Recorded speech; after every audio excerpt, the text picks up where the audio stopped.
Nous allons compter sur vous pour produire plus d'uranium, pour mettre cet uranium sur le marché international, le vendre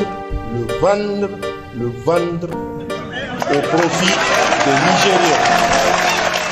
En effet, un demi-siècle d'exploitation, l'uranium n'a apporté aux Nigériens que misère, pollution, rébellion, corruption, désolation et aux Français, prospérité et puissance.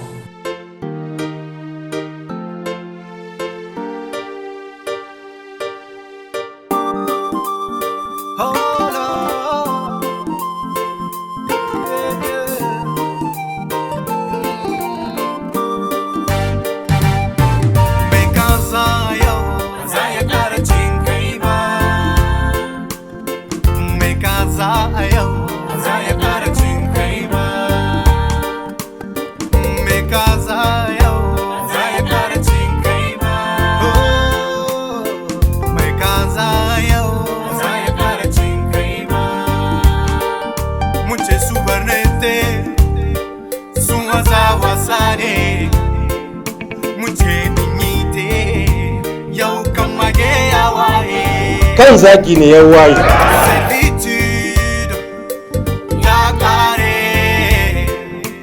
Shekaru da dama da arzikinmu suka amfana,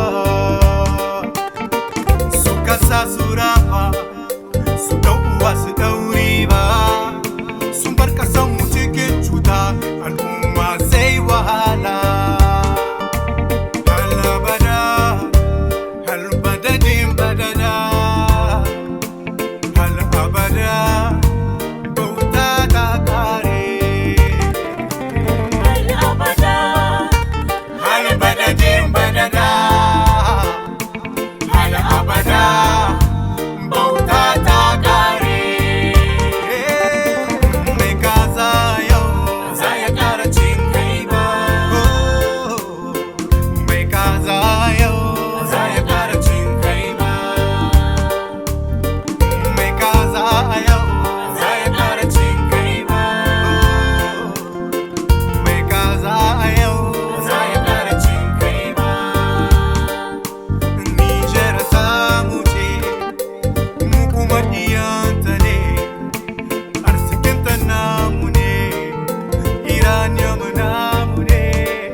Kuna ila bi zai